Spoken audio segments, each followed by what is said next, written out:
Hello viewers, JuularDT here, welcome back. Thank you so much for joining me for a couple of really good races here on Forza Motorsport 7. Now this isn't quite the cycle production hopper, as I have been racing in recently. This is the S-Class hopper, which is my old favourite. So let's see what we can do. In fact, 4 races here. I'm going to show you 4 races, and each of them were really good in their own separate ways. And this one, Silverstone in the Corvette, the 09 Corvette. We're going to go for an attacking outlook here. You can see here, just slamming up the inside. I think the old me would have held back and been a bit more careful there. I'm just going to go for it. You know, I'm just going to go for a bit more attacking. If the spaces are there, we're going to send it up the inside and worry about the consequences later on. So the Corvette 09, really solid car for S-Class. And if you'd like to know the tunes that I'm using for each of the cars that you're going to see, then do refer to the description in the video. Now a little bit deep into club, and that's going to let TXR grip enemy around the outside. Now you can see there the United States flag once again, and this was another example, just like the previous video I made on Forza 7, where I was trying to beat as many Americans as possible. I think it's going to be a similar example here, because once again I was up very early my time, which is, you know, evening or night time in the Americas. So facing quite a lot of my American friends here. Let's see if we can try to battle past grip enemy, who's using exactly the same car, albeit probably a different tune. See if we can give him a nice duel here at Silverstone. So out onto the hangar straight. So he's opened up a nice margin there. I'm not going to be able to go for the lunge, unless it would be a completely savage lunge into Stowe. You see close up slightly, and then just looking for that straight, nice and clean exit on the way out, getting on that power nice and cleanly, coming down towards the final turn then, or final complex, if you like. Kind of have to treat this in one long corner here, this long right-hander. So obviously a reprofiled turn, club corner. It used to be sort of one long even radius turn, but now sort of 2 apexes instead. Looking up the inside into turn 1, I noticed that he was a little bit slow on the first 2 laps going in there. I don't think quite carrying the speed that he probably could do. So looking up the inside into the hairpin, job done, hitting the apex nicely. Run a little bit deep as a result. He comes back on the exit to retake the lead. So good battling here between the two of us as we come out onto the hangar straight once again. That really weird wall on the left hand side as cones are flinging left, right and centre. There's a weird wall there. I've never quite agreed with its construction, if you like. Into Stowe corner, up the inside, getting the move done rather nicely, hooking up with the apex so he can't go for that cut back, and we've got the job done. So 2 passes for the lead here, or 3 technically on this lap, and he's looking around the outside, or I forced him to the outside by covering the inside. And the sun has actually come out once again. The fog has dissipated, although I'm creating more fog here. Big smoke screen deployed, living up to the Formula Drift sticker that's on the rear of the car there by sliding through the final turn. Into turn 1, I'm going to try to ride around the outside, which gives us the inside for the left, and he's going to hang it around at the outside this time, and then have the inside again for the right-hander of the hairpin and retake the lead. So really good battling here, absolutely outstanding battling between the two of us. And it's only lap 4, we've still got 2 more left to go after this. Hint of contact through the turn. But now we're just going to tuck into the slipstream. Once again, go for the move, looking for that white bollard or white border on the left hand side. There it is, hitting our braking mark. And into the corner we go. A little bit wide, but we're going to let the car rotate by kind of coasting for a split second. The car rotates very nicely when you coast. Into the club corners once again, hitting the first apex, probably for the first time in the race, and we've actually got through there rather nicely. Now I just need to really establish a foothold in the race, because it seems as though when either of us get into the lead, we just can't establish ourselves. We make a mistake and the other guy comes straight back past, so I just need to have a couple of good corners here, and maybe hope that he has a couple of bad ones, makes a mistake or 2, and then the race will be able to turn into my favour. So into the hairpin, taking a nice line there, all over the curb. And again, when you're going over these curves, just be really careful on the throttle. because it can really upset the car, and especially one like this, because this car's got a ton of power. If you put it all down too quickly, and especially on the curb, then it really is just going to spin the car around, which is obviously not what you want, despite having a Formula Drift sticker on the back. Now coming through Stowe Corner, just again looking for that nice straight clean exit. We've got the job done into club, looking for that curb. We're braking just before it. You can use the beginning of that curb as a braking point reference. So in most cars you brake just right on the end of the curb as you go into that final couple of corners there, and it normally works out just fine. I think in this one, just braking a little bit before, hence we actually hit it, because the car's got so much power and the brakes aren't quite as good as normal. Ultimately at the end, lap 6 of 6, we win the race. It was a really good battle, and it was one of those ones where I would have been quite happy to finish second, because it was just such a good race. So, well, there we go, 3 Corvette 09s, top 3 actually, really good car for S-Class. Now this is an example of when ghosting doesn't quite work as intended. Coming down the main straight here at Daytona, Aston Martin went to go through that guy. Well, he kind of does, but then at the same time loses a ton of speed. So that guy just completely baited him in and killed his momentum entirely. Now I see this example here, a couple of guys getting rammed off, or trying to ram off the leaders coming through. So I think, you know what, I'm not having any of that. I'm taking complete avoiding action and using all of the grass available. Now the next car we're going to use is this, the Subaru 360. Absolute monster of a thing. You can see it's raring to go. It's dying to start moving. And moving we are now at Long Beach. Now Subaru 360, you may not have seen this. You may have done, you may not have done. This thing can be tuned up to become an absolute animal in a straight line. So Long Beach isn't particularly a circuit where you have many straights, but it is kind of a point and squirt circuit. So you go through the turn, point the car out, and then just hammer the throttle and then watch it go, basically. I think that's the main mantra of this car.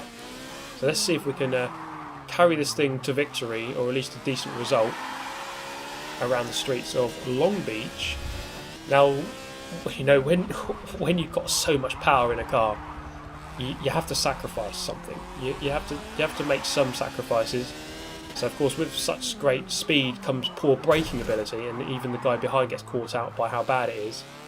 But just look at this, drag race between myself and a Corvette, no chance of victory for the Corvette. You see just how easily I pull away. Braking on the 500 board there, into this turn, and normally into that corner you're looking around about 300 or 400 for most cars, but this one, such as the speed and also such as the bad braking ability, that you need to brake a lot earlier. But then you really have to capitalise on these moments here. The main straight, this is where the car really excels. You can see it's squirming through second and third gear. Just how much power this thing has is ridiculous. So easily up to 160 miles an hour as we go through there. Looking for our braking point into turn 1. Going a little bit safe, as you don't want to make a silly mistake at this point of the race and lose a lot of positions. But we get through just fine. Up behind the Ford GT40, in fact 2 of them, first and second, really good car for S-Class. In fact, one of the best, maybe top 3 of the class. That thing is absolutely outstandingly quick. And I'm trying to give him a good challenge here in the Subaru 360. And I think it's going to be one of those races where you really have to kind of build up to a challenge. Build up to the overtake. I can't really send it from here. Such as the poor cornering and braking, I'm kind of left standing through the turn, but then on the straights I catch up again. So it really is a kind of a yo-yo race where I'm catching up, then I'm dropping, and then catching up, then dropping. So I kind of just have to keep the pressure up and hopefully make some mistake at some point, and then I can capitalise down one of the straights. We'll see if that is going to be the case, as we are also under attack from behind. So we have potential to gain, but potential to lose out at the same time. So nice and tight line through the final corner. And we get on the power nice and early, coming down the main straight. So this long right-hander here, in a normal car, it's not really a corner. Just go through there flat out easily. But in this car, it's actually a challenge. You really do have to get the right line. As the Ford GT40 a little bit wide, we're going to take advantage here, go around the outside into the roundabout corner. and we're up into second. Now look at this savage wall ride, bringing back the days of PGR wall riding. Hands up if you remember those days. Over the curb there, this car, you can see just how small it is, not reacting nicely to the curbs. You do have to be careful around here, of course. There are plenty of curbs. So these ones here, those little red and white ones on the inside there, those are fine. But there are rather larger ones like the grey coloured bollard on the inside, which can fling your car up if you get it a little bit wrong. And look at deep into there, the full GT40 coming back for a challenge. You see just how much speed this thing has. As I fly away on the exit, doesn't really have a chance in a straight drag race 1v1. Once again a little bit deep. But as long as we just hit our markers here, don't get pressured into a silly mistake, just do exactly what I need to do to make sure that I get this car around the track as quick as this car can do. So I need to just brake where I need to brake, even though it's really early, it's not what I'm used to, but you just have to kind of do it and just drive this car to its absolute maximum. So through here, in fact I'm having to lift through here, such as the speed of this thing, almost 170 miles an hour through there, which is really scary speed for something this small. Should I get hit, it's certain annihilation and certain sending to the realm. But luckily I'm avoiding such incidents. As we come through the final couple of corners, I think there's a back mark just ahead. I don't think they're going to quite get in the way. As we once again under challenge from the Corvette, once again from behind there, which is the guy we raced at Silverstone, and we just about once again come out on top ahead of him, but second overall. Now S-Class is one of those classes where I have a fair amount of cars that I could possibly use, but in this one I'm going to go for the Aston Martin GT12. Maybe not quite appreciated in this class. It's not outstanding, but it's not too bad at the same time. It's a really good handling car, and around Prague that is kind of what you need, although there are two fairly lengthy straights, so you do need to factor in your straight line speed. But such is the handling of this thing that you have such good speed through the corners onto the straights that you're, for the first half of the straight at least, you've got a really good run. So many of the straight line speed cars aren't going to be gaining on you for most of the straight, as long as you get the corners right. So that is the one of the key things about this video, I suppose, is driving your car to its maximum. If it's good in the straight, then make the most of that, and then do all you can do around the corners. But in a car like this, I can really rely on the handling, so I can really rely on just pushing a little bit harder through the corners compared to most other people who are in less able cars around the turns. There's a tiny bit of contact there. I just pushed the yellow car slightly wide into the path of the green one, and well, the attacking mantra continues once again, as I've been rather forceful, not forceful, just been attacking so far, rather than my usual cautious self, going for more attacking moves as we try to really make our way through this pack. So we have a big group up ahead. The leader is already bolted. He's we've got a couple of 100 feet if you look at the map. He's just gone already. But we have second place well within sight. Up the inside of the Shelby Cobra, got the job done, but then smash into the wall on the inside. That is what we call hitting the apex. So we're going to lose position again to the BMW, and then again the Shelby coming flying past, looking up the inside then. So through here, yeah, always have to be really careful. Shelby couldn't quite handle it. This is where this car really comes into its own with its handling ability. And one guy into the wall, so victims left, right and centre of the chicane of death. So looking around the outside of the BMW, just really maximising the track width if possible, to get on the throttle as early as you can. So even though this car isn't great in the straight line, see, I'm not losing too much compared to some people, such as the handling ability. So it gives you confidence to just get on the throttle early, and you can start accelerating earlier than other people. Flying up the inside through the turn, you're a little bit wide. Up behind two Hot Wheels Mustangs now, which are both really good cars for this S-Class. So grazing the apex there, a little bit wide, use the camber of that turn to fling you through the second apex, and we get through really nicely. And once again, really nice exit. So even though that Hot Wheels Mustang is quicker in a straight line, they've got such a good run onto that straight, they couldn't really catch up because I was just so quick onto the straight. They're coming through the chicane of death, and once again another big incident here between the two Americans. Up the inside, big disagreement, couldn't quite work out where they were going, and we get the pass done, the double pass, up into second position.